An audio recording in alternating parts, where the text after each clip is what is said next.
जिनवाणी के उपासक और उपासिकाओं, एक सूर्य अपने उजाले से सारी सृष्टि को भर देता है।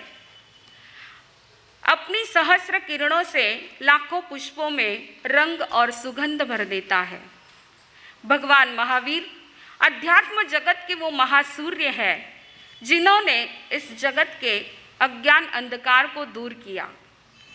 लोगों ने उस महासूर्य से ज्ञान का उजाला तो पाया, लेकिन उस सूर्य से लोग अनभिज्ञ रहे हैं। इसमें हमारी कमी है, हम जितना चाहिए उतना प्रचार प्रसार नहीं कर पाए। अरे बंधुओं, कुरुक्षेत्र पर जन्मी गीता पूरे विश्व के कोने कोने में पहुंच गई है। आयतें उतरती गई और पुराणों का पुराण भी पूरे दुनिया में फैल चुका है। बाइबल के थॉट्स भी घर घर तक पहुंच गए हैं, लेकिन हमारे भगवान की यह दिव्य देशना, यह दिव्य वाणी हम जन जन तक नहीं पहुंचा पाए। यह दिव्य देशना मात्र मंदिरों और स्थानकों तक ही सीमित हो चुकी है, हर घर तक नहीं पहुंची है। हमारे घर तक भी पहुंच जाए तो बस, सबसे पहले हमारे घर तक पहुंचे, फिर जन जन तक पहुंचाए। जरूरी है सबसे पहले यह जिनवाणी हमारे जीवन में उतारे, क्योंकि इस जिनवाणी में वह ताकत है, एक अपराधी को भी आराधक बना दे, एक अशुद्ध को भी शुद्ध बना दे, दरिद्रता को भी दिव्यता में बदल दे। तो आइए ऐसे जिनेश्वर देव परमात्मा प्रभु महावीर की जिनवाणी श्री अंतकृत दशांग सूत्र का आज से हमारे यहाँ पारायण शुरू हो रहा है, क्योंकि आज से हमारे पर्व की शुरुआत हुई है। हमारा यह पर्युषण पर्व सामान्य पर्व नहीं, महापर्व है। हमारी भारतीय संस्कृति के अंदर देखिए, चारों वर्गों के वार त्योहार मिलकर के हिलमिल करके मनाए जाते हैं। फिर वो चाहे ब्राह्मणों का पर्व हो, वैश्यों का हो, क्षत्रियों का हो या शूद्रों का हो, हर पर्व हर त्योहार मिलजुल करके मनाए जाते हैं। मनुष्यों के ही नहीं, पशु पक्षी के त्योहार भी हमारे यहाँ पर मनाए जाते हैं। जैसे शीतला अष्टमी को गर्दभराज की पूजा होती है, तो नाग पंचमी को विषैले सांपों को भी दूध पिलाया जाता है, उनकी भी पूजा होती है। अरे बच्छ बारस को बछड़े की पूजा होती है, तो पोले को बैलों की पूजा होती है। कहीं सूर्य है, समुद्र है, गौरी और गोगा है, पर्वत है, इन प्रकार के कई पर्वों को हमारी भारत में मनाया जाता है। परंतु हमारा पर्युषण यह मात्र सामान्य पर्व नहीं, महापर्व है।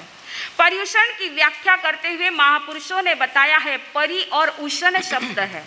परि यानी चारों ओर से, और उषण यानी उपशमन करना, चारों ओर से हमारे कषायों को उपशमन करने का यह महापर्व है। इसलिए आइए इन पर्व में अंतगढ़ दशांग सूत्र का वांचन किया जाता है। ऐसे तो आगम टोटल कितने हैं? 32 आगम है, जिसमें 11 अंग सूत्र, 12 उपांग सूत्र, 4 मूल, 4 छेद, आवश्यक सूत्र, ऐसे 32 आगम है। परंतु इन सब में 11 अंग सूत्रों में से 8वां अंग सूत्र है श्री अंतगढ़ दशांग सूत्र, जिसका आज से आपने मूल पाठ को, तीसरे वर्ग के प्रथम अध्ययन तक के मूल पाठ को आपने श्रवण किया है। यहाँ पर एक प्रश्न होता है कि पर्युषण जैसे ऐसे महापर्व, बड़े दिन, और इन बड़े दिनों में अंतगढ़ का ही वांचन क्यों? आचारांग है, भगवती है, ऐसे बड़े बड़े सूत्रों का वांचन क्यों नहीं किया जाता है? तो कह दूं कि जमाना शॉर्टकट का है, जमाना शॉर्टकट का है। देखिए 4 महीने चौमासे के होते हैं, लेकिन भीड़ इन 8 दिनों में ही होती है ना। दुकान में दुकानदारी तो 12 ही महीने करते हो, लेकिन धर्म की कमाई 8 ही दिन करते हो। 8 ही दिन से पेट भरता है ना। जो भी हो, लेकिन 8 का महत्व है। 8 इस अंक का महत्व है, क्योंकि 8 सिद्ध के गुण भी 8 है, हमारी आत्मा के गुण भी 8 है, कर्म भी 8 है, तो मंगल भी 8 है, प्रमाद भी 8 है, 8 और पर्व के दिन भी 8 ही है। इसलिए 8 का बड़ा महत्व है। तो अष्टांगिका इस पर्व में 8वें अंग श्री अंतगढ़ दशांग सूत्र का वांचन किया जाता है। क्यों? क्योंकि मैंने पहले ही कहा, जमाना शॉर्टकट का है। शॉर्टकट में सिद्धि मिल जाए वो सबको पसंद है, और इस अंतगढ़ दशांग सूत्र में मोक्ष तक पहुंचने का शॉर्टकट रास्ता बताया है। मोक्ष तक पहुंचने का शॉर्टकट रास्ता बताया है और उन महान आत्माओं का जीवन वर्णन है जिन्होंने इस मार्ग का अनुसरण करके अपने समस्त कर्मों का अंत कर जन्म मरण का अंत कर दिया है। तो आइए हमें भी इस आगम को सुनकर के उसमें जो मार्ग बताया है उस मार्ग का अनुसरण करके हमें भी कर्मों का अंत करके जन्म मरण का अंत करके अनंत शाश्वत सुख को प्राप्त करना है। तो शुरुआत होती है तेणम कालेणम तेणम समयणम। वह काल वह समय, कौन सा काल था और कौन सा समय था? तो वह काल था अवसर्पिणी काल और समय था चौथे आर्य का समय। इस आगम में 3 महान युग प्रवर्तक का वर्णन आता है। एक तो हमारे 22वें तीर्थंकर भगवान अरिष्ट नेमि, 24वें तीर्थंकर भगवान महावीर स्वामी और कृष्ण वासुदेव का वर्णन आता है। युग प्रवर्तक रहे हैं। युग प्रवर्तक का अर्थ क्या होता है? किसे कहते हैं युग प्रवर्तक? जिनके आचार विचार और व्यवहार हजारों सैकड़ों वर्ष, आप लोग है ना इधर ध्यान दीजिए, वो जो आने वाले हैं आकर के बैठ जाएंगे, फिर क्या डिस्टर्ब होता है। तो हजारों सैकड़ों वर्षों तक जनमानस पर जिनकी छाप अमिट बन जाती है उनको युग प्रवर्तक कहते हैं। तो ऐसे 22वें तीर्थंकर, 24वें तीर्थंकर और कृष्ण वासुदेव के समय का वर्णन हमारे अंतगढ़ दशांग सूत्र में आता है। यहाँ फिर से प्रश्न होता है, क्या मात्र 22 और 24वें तीर्थंकर का ही शासनकाल का वर्णन है, बाकी के तीर्थंकर के शासनकाल का वर्णन नहीं है क्या आगमों में? जैसे हमारे संभवनाथ भगवान ले लो, अभिनंदन भगवान ले लो या कुंथुनाथ भगवान ले लो, इनके शासन का वर्णन किसी भी आगम में क्यों नहीं आता है? क्या नहीं था? जरूर था। आगमों में ये सारे तीर्थंकर के शासन काल का वर्णन जरूर था, परंतु बड़े दुख की बात है कि जो आगम राशि हमारे पास थी आज वो बहुत सारी आगम राशि लुप्त हो चुकी है। हम लोग वल्लभीपुर में गए, वहां पर जहां देखा भगवान के निर्वाण के पश्चात 980 वर्ष के पश्चात सबसे पहले देवर्दी गणिक समाश्रमण की अध्यक्षता में सारे आगम लिपिबद्ध हुए और उस वक्त करीब करीब 52 करोड़ श्लोक प्रमाण आगम लिखे गए थे। आज 1 करोड़ जितने भी हमारे पास में नहीं है। क्या कारण है इसका? इसका कारण क्या है? इसके बहुत सारे कारण हैं। उसमें एक तो श्रावकों की लापरवाही या फिर कोई प्राकृतिक आपत्ति आ गई, कभी विदेशियों के आक्रमण हो गए, कभी उदय लग गई है, कभी वो पन्ने जलाए गए हैं, कभी बाढ़ आई पानी में बह गए हैं। इस प्रकार अनेक कारणों के कारण ये आगम राशि बहुत सारी लुप्त हो चुकी है। वर्णन आता है नंदी सूत्र के अंदर कि हमारा आचरांग सूत्र कितना बड़ा था, 18,000 पद जिसमें थे, आज मात्र 650 गाथा बची है। हमारा ज्ञाता धर्म कथांग सूत्र जिसमें 3.5 करोड़ कहानियां थी, आज मात्र 19 कहानियां हमारे पास बची हैं। भगवती सूत्र इतना विशाल था कि जिसको लाने के लिए 7 बैलगाड़ियां लगे, इतना विशाल था। आज मात्र कितना है, 1-2-4 किताबें जितनी बची हैं। तो जो भी है, ये सारे कारणों के कारण आज आगम राशि बहुत सारी लुप्त हो चुकी है, परंतु जितनी भी बची है उसको हमें संभाल करके रखना है। तो ऐसे अंतगढ़ दशांग सूत्र, इसमें गुरु और शिष्य का संवाद है। जैसे महागीता में महाराज जनक और महर्षि अष्टावक्र का संवाद है, उपनिषद में गुरु और शिष्य का संवाद है, वैसे ही अंतगढ़ दशांग सूत्र में भी गुरु और शिष्य का संवाद है। गुरु के रूप में है आर्य सुधर्मा स्वामी और शिष्य के रूप में है आर्य जम्बू स्वामी। अक्सर करके आगमों को पढ़ते हैं तो गौतम स्वामी के सवाल और भगवान महावीर के जवाब ऐसा वर्णन मिलता है, परंतु यहाँ पर आर्य सुधर्मा स्वामी और आर्य जम्बू स्वामी का नाम आता है। क्या कारण है? इसके पीछे भी राज है, इसके पीछे भी राज है। कौन थे आर्य सुधर्मा स्वामी और कौन सी ऐसी उनमें क्षमता थी कि जो भगवान के निर्वाण के पश्चात जिनको प्रथम पट्टधर के रूप में चुना गया। हर एक साधक आत्मा गणधर नहीं बन जाती। गणधर एक लब्धि होती है, जो लब्धि तीर्थंकर के चरण में दीक्षा लेने के पश्चात ही उद्घाटित होती है, प्राप्त होती है। जो गणधर होते हैं वो तीर्थंकर के चरणों में दीक्षा लेते ही अगले कदम में सवाल पूछते हैं, भयवम किम तत्तम, भगवान तत्व क्या है। और जब भगवान तत्व की पृच्छा करते हैं, तब भगवान त्रिपदी उनको फरमाते हैं, उपने वा, विगमे वा, धुवे वा। ऐसे 3 शब्दों को सुनकर के जिनके भीतर में रहा हुआ 14 पूर्व का ज्ञान उद्घाटित हो जाता है, द्वादशांगी की रचना करने का सामर्थ्य आता है, उनको गणधर कहते हैं। ऐसे गणधर भगवान महावीर के 11 गणधर थे। उनमें आर्य सुधर्मा स्वामी पंचम गणधर थे, जो कोल्लाक सन्निवेश के रहने वाले, जिनके पिता थे धनमित्र और माता थी बद्दिला। ऐसे ब्राह्मण कुल में जिन्होंने जन्म लिया, प्रकांड पंडित और विद्वान ऐसे सुधर्मा ब्राह्मण कुल के थे। और भगवान महावीर को केवल ज्ञान के पश्चात प्रभु अपापा नगरी के महासेन उद्यान में पधारे, वहां पर समोसरण की रचना हुई है सारे। और उस संयोग से उसी नगरी में धनाढ्य सोमिल ब्राह्मण ने यज्ञ का आयोजन किया और सारे ब्राह्मणों को वहां पर आमंत्रित किया है। आकाश मार्ग से देवी देवताओं के विमान सारे समोसरण की ओर जाते देख ब्राह्मणों को एक चुनौती थी, उनके अहंकार को चोट लगी है। उनको लगा था कि सारे देवी देवता हमारे यज्ञ में आ रहे हैं, परंतु वो तो आगे निकल गए और इस अहंकार को चोट लगी है। और सारे ब्राह्मण कहाँ पहुँचते हैं? भगवान के समोसरण की उनके साथ शास्त्रार्थ करके उनको पराजित कर देंगे, ताकि देवी देवताओं को भी पता चलेगा हम कितने विद्वान हैं। इसी श्रृंखला में इंद्रबुद्धि अग्निबुद्धि सारे पहुंचते हैं और पराजित होकर वही भगवान के चरणों में समर्पित हो जाते हैं। ऐसे ही आर्य सुधर्मा भी भगवान के चरणों में, भगवान के समोसरण में पहुंचे हैं, शास्त्रार्थ करने के लिए पहुंचे हैं। लेकिन भगवान की मोहनी मूरत देख करके वही मंत्रमुग्ध हो गए और प्रभु के चरणों में समर्पित हो गए। ऐसे भगवान के 11 गणधर थे और 11 गणधरों में से 9 गणधर भगवान के सामने ही मोक्ष पधार चुके थे, बचे मात्र 2 थे।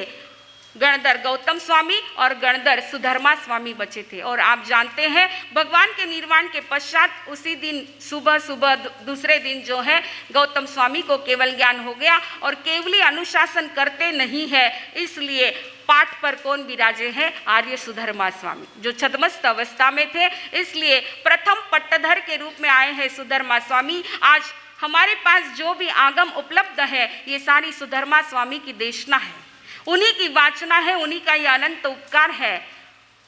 ऐसे आर्य सुधर्मा स्वामी और आर्य शिष्य उनके थे जम्बू स्वामी। हमारे अंतगढ़ सूत्र के रीढ़ अगर कोई है, इस अंतगढ़ सूत्र के केंद्र बिंदु यदि कोई है तो वह है जम्बू स्वामी।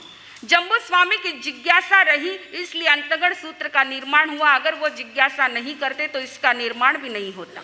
ऐसे जम्बू स्वामी कौन थे, कहाँ के थे, कैसा उनका जीवन था? आपने चातुर्मास प्रारंभ से पुण्य की सीरियल सुनी है, जिसमें जम्बू कुमार के जीवन की घटना को आपने सुना है, इसलिए उनके बारे में अब विशेष कुछ न कहते हुए जम्बू स्वामी और आर्य सुधर्मा स्वामी ग्रामानुग्राम विचरण करते हुए चंपा नगरी की ओर पधारे हैं। यहाँ पर भी देखिए एक विशेष रहस्यमय घटना रही है कि भगवान महावीर का जहाँ भी वर्णन आता है राजगृही नगरी का वर्णन आता है। और आपने सुना कि 14 चातुर्मास भगवान ने राजगृही नगरी में किए, तो भगवान का वर्णन राजगृही नगरी का आता है, सुधर्मा स्वामी का वर्णन जहाँ भी आता है चंपा नगरी का आता है। इसके पीछे भी रहस्य भरी दास्तान छिपी हुई है। राजगृही के सम्राट थे श्रेणिक, उनका पुत्र था कोणिक। कोणिक ने पिता मुझे राज्य नहीं देंगे, इस आशंका से पिता को उठा करके जेल में डाल दिया है। छोटे भाइयों को राज्य लिप्सा ने उसको अंधा बना दिया कि पिता को भी उसने जेल में डाल दिया है, और छोटे भाइयों को जो कुछ देना था दे करके खुद राज्य सिंहासन पर बैठ चुका है। उसका राज तिलक हुआ है और चरण वंदना करने के लिए माता चेलना के पास पहुंचता है। जैसे ही कोणिक माता चेलना के चरण स्पर्श करता है, माँ ने मुंह फेर लिया है। माँ ने मुंह फेर लिया है। कोणिक को बड़ा आश्चर्य लगा। कोणिक ने पूछा, माता आपका पुत्र राजा बन चुका है, इस बात की आपको खुशी नहीं है? तो माता चेलना कहती है, जो अपने उपकारी पिता पर इतना जुल्म करता है, इतना अत्याचार करता है, ऐसे पुत्र का मुझे मुंह भी नहीं देखना है। कोणिक ने जब ये सुना तो पूछा, उपकारी और मेरे पिता, क्या उपकार किया है उन्होंने मुझ पर? तब माता चेलना अभी तक जिस राज को छुपाए हुए थी उस राज को उद्घाटित करती है कोणिक के सामने। कोणिक, जब तू मेरे गर्भ में आया तब मुझे दोहद उत्पन्न हुआ था कि तेरे पिता के कलेजे का मांस खाऊं, और ये दोहत पूर्ण होना संभव नहीं था, परंतु अभय कुमार की तरकीब से एक मरे हुए पशु के कलेजे का मांस मेरे सामने लाया और मेरा दोहत पूर्ण हुआ। मैं स्वस्थ बनी। जन्म होने के पश्चात मैंने तुझे कचरे के ढेर पर फिकवा दिया था कि जो बच्चा जन्म से पहले ही पिता को खाना चाहता है, ऐसा बच्चा मुझे नहीं चाहिए। मैंने दासी को कहकर के तुझे कचरे के ढेर पर गांव के बाहर फिकवा दिया था। 3 दिन के पश्चात संयोग से तेरे पिता सम्राट श्रेणिक उधर से घूमते हुए निकले। तेरी रोने की आवाज सुनी कचरे के ढेर पर। सहज रूप से ध्यान गया, देखा तो इतना सुंदर बालक है। उठाया, देखा तो तेरी उंगली में मुर्गे ने काट लिया था और उस उंगली में पस भर चुका था। वेदना हो रही थी, तू चिल्ला रहा था, रो रहा था। तेरे पिता ने तुझे उठा करके तेरी अंगुली में से जो पस था वो होठों से, अपने कोमल होठों से चूस करके बाहर निकाला और तू स्वस्थ बना और तुझे जीवन दान दिया है। इतना उपकार तेरे पिता ने तुझ पर किया है और ऐसे पिता, उपकारी पिता के ऊपर तू इतना जुल्म करता है। धिक्कार है तुझे, चला जा यहाँ से। जब माता के मुंह से ये रहस्य भरी दास्तान सुनी, कोणिक वहीं पर रोने लग गए हैं, बिलक बिलक कर रो रहे हैं। मेरे पिता ने इतना उपकार किया है, मुझे पता नहीं था। मैं अभी जाता हूँ, क्षमा मांग कर के आता हूँ और उन्हें के हथकड़ी से मुक्त करवाता हूँ। जेल में जो पिता को बंद करके रखा था, और मात्र बंद करके नहीं रखा, रोज रोज 100 कोड़े मरवाता था। हाथ में तलवार लेकर के, अभी कहा किसी लुहार को देखूं, तलवार लेकर के निकला है कि तलवार से मैं बेड़िया तोड़ दूं और पिता को मुक्त करूं। इस भाव से वो दौड़ता हुआ जा रहा है। सामने से जेल में बैठे हुए श्रेणिक ने जब देखा कि कोणिक आ रहा है और हाथ में नंगी तलवार लेकर के आ रहा है, श्रेणिक ने देखा रोज तो इतनी तकलीफ देता है, इतने कोड़े मरवाता है, इससे भी इसको संतुष्टि नहीं है। आज ये खुद मुझे मारने के लिए आया है, इसके हाथों से मुझे मौत मंजूर नहीं है, मैं खुद मर जाऊंगा। और हाथ में जो हीरे की अंगूठी थी उसका हीरा निकाल करके खा लिया है। कोणिक वहां पहुंचते पहुंचते श्रेणिक की जीवन लीला खत्म हो गई। कोणिक रोने लगा है, पिताजी ये क्या किया? एक क्षमा मांगने जितना भी समय नहीं दिया है। पिताजी मुझे माफ कर दीजिए, मुझे माफ कर दीजिए। मैंने बहुत अन्याय किया है, मैंने बहुत अत्याचार किया, पुत्र होकर के मैंने आपके साथ इतना गलत सलूक किया है, मुझे माफी भी मांगने का समय नहीं मिला है। उसने पिता के अंत संस्कार किए। अब राजगृही में उसका मन नहीं लगता है।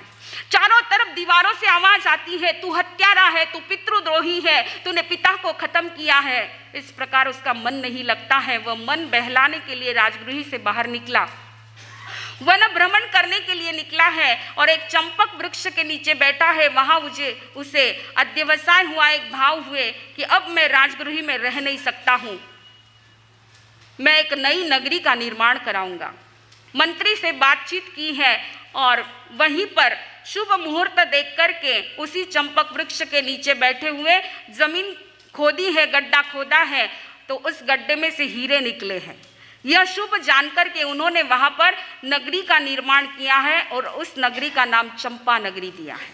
इस प्रकार यह चंपा नगरी, कोणिक राजा जहां पर राज्य करता था, उस नगरी में उत्तर पूर्व दिशा में जो है पूर्णभद्र नाम का चैत्य था, वनखंड था। इस प्रकार का वर्णन आता है। आर्य सुधर्मा स्वामी, आर्य जम्बू स्वामी विचरण करते करते उस उद्यान में पधारते हैं। सारी नगरी को यह आगमन की सूचना मिलती है। सभी लोग वहां पर दर्शन वंदन एवं देशना श्रवण करने के लिए पहुंचते हैं। सुधर्मा स्वामी देशना फरमाते हैं। देशना सुनकर के सारी परिषद अपने अपने घर लौट गई है। उसके पश्चात आर्य जम्बू स्वामी, आर्य सुधर्मा स्वामी के चरणों में पहुंच करके वंदन नमन करते हुए अपनी जिज्ञासा व्यक्त करते हुए कहते हैं, भगवान उपासक दशांग सूत्र के भाव मैंने आपके श्रीमुख से सुने हैं। अब अंतगण दशांग सूत्र में प्रभु ने क्या भाव फरमाए हैं, आप फरमाने की कृपा कीजिए।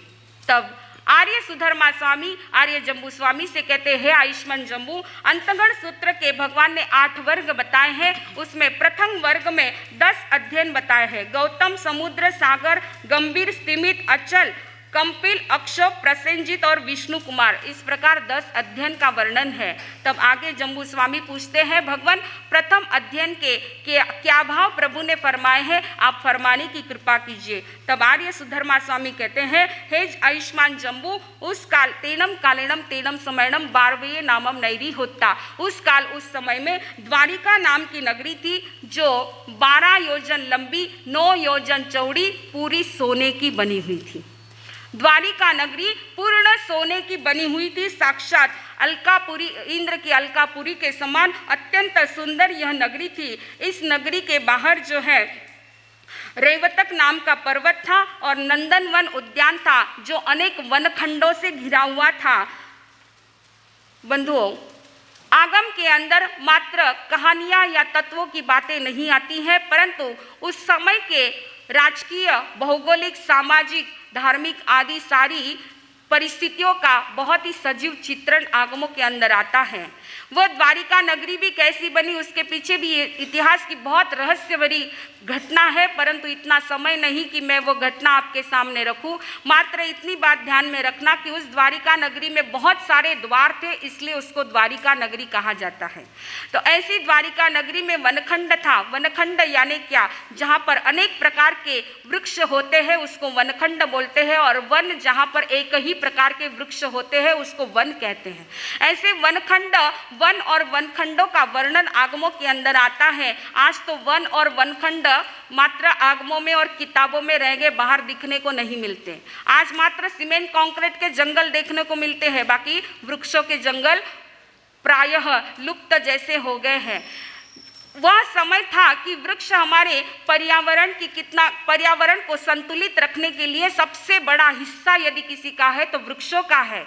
वृक्ष का संवर्धन और किस प्रकार वहाँ का वर्णन आता है कि किस प्रकार के वृक्ष होते थे, और हर एक वृक्ष में कोई न कोई औषधि गुण छिपा हुआ था। अशोक वृक्ष के लिए वर्णन आता है कि वह अशोक वृक्ष ऐसा था कि जिसके नीचे जो भी बैठ जाए उससे वासित हवा भी उसको मिल जाए तो वो निरोगी बन जाता था। ऐसे ऐसे अनेक गुणों से संपन्न यह वृक्ष सारे होते थे, परंतु आज जंगल की कटाई हो रही है और इसीलिए ये सारा पर्यावरण जो है असंतुलित हो रहा है। तो आगमों में इन सब का वर्णन आता है। ऐसे उस द्वारिका नगरी में समुद्र विजय, दशार्य, बलदेव आदि 5 महावीर थे। प्रद्युम्न आदि 3.5 करोड़ कुमार थे। प्रद्युम्न आदि 3.5 करोड़ कुमार थे। किसके बेटे थे? कृष्ण के बेटे थे। कृष्ण के बेटे थे, सारे 3.5 करोड़ कुमार थे। आज तो हम दो ना, हमारा एक इतना ही बचा है ना। परंतु देखिए कितना विशाल परिवार होता था, कितना विशाल परिवार, समृद्ध परिवार होता था। ये सारी समृद्धि उस समय में थी। तो ऐसे उग्रसेन आदि 16,000 राजा थे, रुक्मिणी आदि 16,000 रानियां थी। ऐसे परम प्रतापी कृष्ण वासुदेव पूरी द्वारिका नगरी के अधिपति और पूरे 3 खंड पर एक छत्र राज्य जिनका चलता था। ऐसे कृष्ण वासुदेव की उसी नगरी के अंदर शौरीपुर नाम का नगर था, जहाँ पर अंधकवृष्णि नाम के राजा राज्य करते थे। हमारे इस भारत में 2 वंश सूर्य की और चंद्र की भांति चमकते रहे, एक तो रघुवंश और दूसरा यदुवंश। इस रघुवंश की भी विशेषता रही है और यदुवंश की भी विशेषता रही है। इसमें समुद्र विजय नाम के राजा जिनके 4 पुत्र थे, भगवान अरिष्टनेमि, रथनेमि, सतनेमि और दृढ़नेमि, ऐसे ये 4 पुत्र थे जो इस इतिहास में चमक चुके हैं। और अंधकवृष्णि, शौरीपुर नगर के राजा अंधकवृष्णि जिनकी रानी थी धारिणी, समस्त स्त्रियों के गुणों से संपन्न ऐसी धारिणी रानी थी। एक समय अपनी सुख शैया पर सोई हुई थी, उसने शुभ स्वप्न देखा। स्वप्न देख कर के जागृत होती है, अपने पति के पास, राजा के पास जाकर के अपने स्वप्न को कहती हैं। उसका शुभ फल सुनने के पश्चात यथा समय सुंदर से सुकोमल कुमार को उन्होंने जन्म दिया है, जिसका नाम रखा है गौतम कुमार। गौतम कुमार 5 धाय माता के देखरेख में आगे बढ़ रहा है। पढ़ने योग्य उम्र होने के पश्चात उसको कलाचार्य के पास पढ़ने के लिए भेजा है। 72 कलाओं में निष्णात होने पर, युवावस्था को प्राप्त होने पर 8 राजकन्याओं के साथ जिसका विवाह होता है, दहेज में जिनको 8 करोड़ सोना चांदी आदि सारा प्रीतिदान के रूप में मिलता है। उस काल उस समय में 22वें तीर्थंकर भगवान अरिष्ट नेमि का पदार्पण होता है और गौतम कुमार सभी के साथ प्रभु के दर्शन वंदन देशना श्रवण करने के लिए पहुंचते हैं। एकमात्र देशना सुनी है और भीतर में वैराग्य की ज्योति जागृत हो चुकी है। भीतर में वैराग्य की ज्योति जागृत हो चुकी है और प्रभु से कहते हैं, भगवान अपने माता पिता की आज्ञा लेकर के मैं आता हूँ, आपके चरण में दीक्षा लेकर के मैं आत्म कल्याण करना चाहता हूँ, आप मुझे दीक्षा का दिव्य दान दीजिए। प्रभु ने कहा, आहा स्वयं देवाणु पिया माँ परिबंध करे हैं। गौतम कुमार अपने घर पहुँचते हैं, माता पिता से आज्ञा ग्रहण करते हैं। सहज रूप से आज्ञा नहीं मिलती है, परंतु जब देखा कि भीतर का दृढ़ वैराग्य है तो माता पिता ने भी बहुत कसौटी न करते हुए आज्ञा दी है। उनकी दीक्षा होती है। दीक्षा लेकर के गौतम अणगार ने सामयिक से लेकर के 11 अंगों का अध्ययन किया है और साथ में उपवास, बेला, तेला, चौला आदि, मासकमण, अर्धमासकमण ऐसी बहुत सी तपस्या की है। तपस्या करते करते वहाँ से विहार करके भगवान पधारे हैं और आगे जाकर के गौतम अणगार 12 मासी की भिक्षु प्रतिमा की आराधना करते हैं, गुणरत्न संवत्सर नाम का तप करते हैं और इस प्रकार संयम और तप की कठोर साधना करते करते 12 वर्ष बीतने के पश्चात जब उन्होंने गौतम अणगार ने देखा कि अब शरीर में बहुत ज़्यादा ताकत नहीं है, इसलिए प्रभु के पास जाकर के आज्ञा प्राप्त करते हैं और शत्रुंजय पर्वत पर जाकर के 1 महीने का सल्लेखना संथारा करके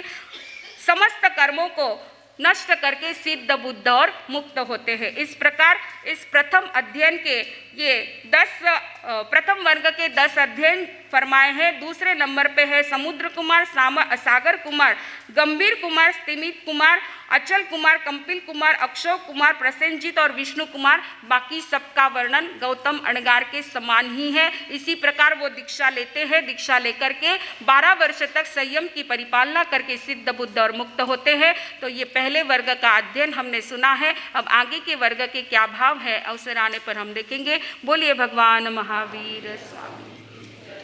आगमे तिविहे पढ़ते तन जहाँ सुत्तागमे अट्ठागमे तदुभयागमे। इस तरह 3 प्रकार आगम रूप ज्ञान के विषय में जो कोई अतिचार लगा हो तो आलुम जम वाइदम वच्चामेलियम हिणक्षरम अचक्षरम पयहीनम विनयहीनम जोगहीनम घोषहीनम सुट्ठु दिन्नम दुट्ठु परिचयम अकाले को सज्जाओ काले न को सज्जाओ असज्जाए सज्जायम सज्जाए न सज्जायम। भणता गुणता विचारता ज्ञान और ज्ञानवंत पुरुषों की अविनय आशातना की हो तो तत्सम